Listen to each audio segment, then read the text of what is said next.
Hello and welcome to YA Conversations. It's George, Zach, and Madeline. Hey guys. Hey guys. This week we got the three of us and we thought we would kind of piggyback off of last week's conversation. We had Angelina come on as our guest and just talk about the word purpose, meaning different things to different people, where we kind of sit with that. And so we thought we would talk about finances this week and how it pertains to our purpose. Zach? Yeah, no, that's good. I think one of the things that you hear a lot about anyways, or that people have contributed to the conversation, is that, we talked about being in that moment where you're kind of like, okay, I'm done school, or maybe I'm in a situation where I'm looking around and I'm thinking I'm not quite where I wish I was or I wanted to be. And then one of the first things that you bump up against is oftentimes people have a frustration with money. It's like, I want to change things. I want to do something different, but there's this real palpable financial stress and strain. So we just kind of wanted to talk a little bit about that so that, these kind of things, when you don't speak them, they just kind of fester and you can get really stressed. But I think first of all, I think it's okay to be able to say, to acknowledge the fact that, money is an issue. Money is a thing. Like money is really, really, really important. Jesus spoke about it so much in the Bible. So much of his gospel, is all about money. So I think first of all, it's okay to say, money is a thing. And second of all, I think it's okay to acknowledge the frustrations that I've heard a lot of people voice over the fact that they're here, they want to be here, money's the problem. So I don't know, we talk a little bit about that frustration. Is it real? Is it valid for people to feel that way? What do you think? It's fully real. It is. I was not driving because I don't drive, but I was riding my bike, and right behind my house I still live with my mom and my dad and my brothers. And behind my house, there is a really nice neighborhood with all of these, fancy cars in the driveway, big, like multiple rooms. This one house I drove by literally had 4 garages. And so everybody in the house could have a park garage. And I'm like, it feels so far away. And for someone who has a couple of degrees, has gone to 2 different schools, has 2 different certificates, and who would be in her field, working a job in her field, I'm thinking, this is going to take a while for me to even come up with, a down payment for a house, which, that would be the next thing that I'm working towards. And it's really frustrating because you put 10 years of effort, money into schooling, and you feel like, man, I don't even know if I'm close to the starting line yet. And so how long am I going to be staying with my parents? I don't know. So I just think it's really challenging nowadays to do school, get a job in your field, and then, next would be to buy a house. Yeah. Or even an apartment. Or even an apartment. Yeah. Yeah. A decent apartment. Yeah. You know what I mean? Mm-hmm. Yeah, you could probably find something. It's whether you wanted it to be livable, right? Yeah, exactly. Yeah. Well, okay, so let me ask you this then. Do you find that there's a kind of subtle, maybe even not so subtle, but a pressure when people maybe talk to you or hear about your story and your life situation to kind of, I don't know how to say this, but do you ever feel like people are like, oh my goodness, you're at this age and you're at this stage, but you should be here, you should be farther? Do you feel like that's a thing? And if it is, how does that help or exacerbate the frustration? Me personally, growing up, people that were younger than 30 were getting ready to move out. Yeah. So my goal was to move out by the time I was 30. That's coming up really quickly. You just outed yourself. So I don't think it's going to happen soon, but it is a hot topic. Yeah. Yeah, fair enough.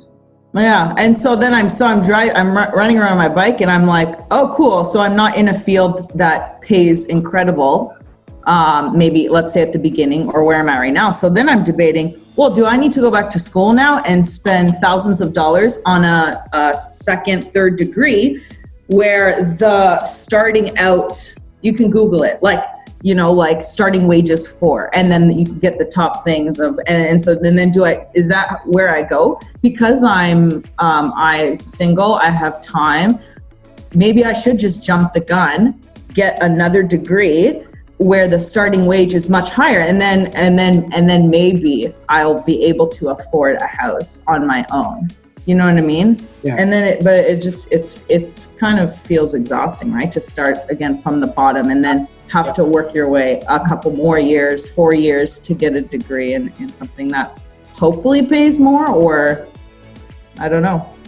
Yeah, no, I hear you. I hear a lot of people too who have just gotten out of school and maybe they've got a bachelor's degree and they're having a hard time finding a job, or they've gone to college and they've done something very specific. And then it just kind of feels like, you know, the bachelor's or the initial college degree isn't enough. And now I need to have a master's degree. And it just kind of feels like the goalposts are moving a little bit. Like, yeah, that's a great way to put it. What you could have got away with like 10, 20 years ago, it feels like now you need to have so much more. Qualifications, schooling, initial money. So the frustration, it seems to be very real. And I think it does seem to be pretty rooted in reality. Like, I don't think it's just a generation of people who are kind of whiny. I think there are some real things that have actually shifted and changed. Especially where we live. Like, London's notorious for like ridiculous rent prices, right? Yeah, for real. Yeah. So money can be an issue, right? You need money, straight up. I think sometimes Christians are afraid to talk about money.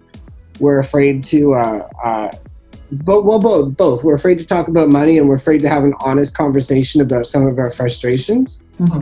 So I think this is really, really good. Now, to people who are wanting to make a change and who are wanting to see something different, and maybe finances right now are a bit of a struggle and a hurdle. What's the advice? I mean, what do you do? Is it just a case of you got to start somewhere, or what? What do you think? I honestly think you have to start somewhere. Yeah. Like, you know what? Talking to people in your circle is a good thing. Because like I personally have talked to people in my circle, and then we kind of like figure out like things that I could do to start saving, actually. Right. So that was a good way to help out with that. Mm-hmm. Oh, that's good. That's good. I think too, like I like to think about going to people for advice who are kind of manifesting and doing the thing that I want to be doing, or are where I want to be, rather than kind of commiserating down at this particular level and talking about how bad things are. I think what you just said is really insightful. It's really important to be able to have those conversations, and that's a starting spot. But I think if you stay at that realm of I'm so frustrated and I'm so bitter that everything I want is 20 years away instead of 10 years away, that's not helpful either. Yeah. So I mean, how do you guys practically, I guess, or just in your own faith and in your own world, where does God fit into your financial world? Yeah.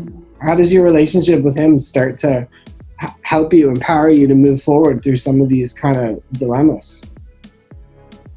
Yeah, it's always a good reminder. Like, when you read the word, you recognize, like, as believers, that the Lord is like it says that he's our provider, as our father, right? And whether you have a bunch of stuff, little stuff, the fact should always remain the same, that he is the one that provides for you. Because then if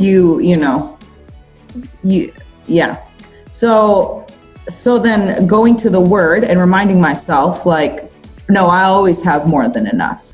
It says that the Lord owns a cattle on 1,000 hill. It's kind of like a metaphor of like, he's rich. He has, and then my God shall supply all of my needs according to his riches, which is a lot. And so reminding yourself that, whether I have a little, whether I have a lot, he is still my provider, and he will come through, believing that he will. And Yeah, and then finding testimonies of when the Lord provided. Or remembering in your own life times where the Lord has provided. If you can't find any, the Bible is a good place to start, or you chat with other people, because testimonies are powerful. It's like that the Lord will do it again. And so a little testimony, like I'll share one of my own. I love this story so much. I was a little girl starting kindergarten. We had no backpacks, and me and my 2 other brothers. And the night before school was going to start, kindergarten was going to start, my dad said, well, let's pray for knapsacks, backpacks, whatever you want to call them. And so we went to bed that night, we prayed, and we were a brand new neighborhood. Anyways, we woke up the next morning, we're trying to pack our lunch, we have nothing to put in. I mean, we could have gone to school with a paper bag. But knock, knock, knock on the door before our school bus came to get us. And it was our neighbor with 3 brand new knapsacks. And it was like, oh my gosh, like the first time that I kind of experienced God as my provider. And then ever since then, it's like, man, if he cares about me having a backpack, like I'm sure he cares that I have like food in my stomach, that I have an incredible job, that I get to do fun things with friends and have money to pay for it, whatever it is that you need or want. And he cares about the wants too, right? Not just the stuff you need. So we're not victims, but we're God's kids, right? And he wants his kids to be prosperous. So that's really good.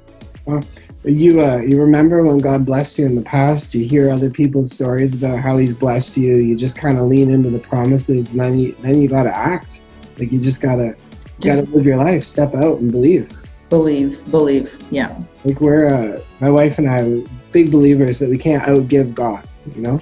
He's gonna help us. He always has. Like we've had good times and bad times, but he's always come through for us. And just another little story, just because impact doing ghost stories and stuff. But Jen, for like a little while, she's my house, live out in the country, and so just kind of random. But she's like, I'm gonna go for a walk, and she took the dog for walks for a couple of days, and she's like, I'm gonna find $50. There's $50 out there somewhere for me. So she's taking the dogs for a walk, and then she gets off the road. Like she gets off of the dirt road and starts walking through the tall grass looking for a $50 bill because she believed that she was going to find a $50 bill. So I kid you not, she steps off the road, she's looking through the grass, she's digging around, and sure enough, in the grass, she's digging around and she pulls up a $50 bill.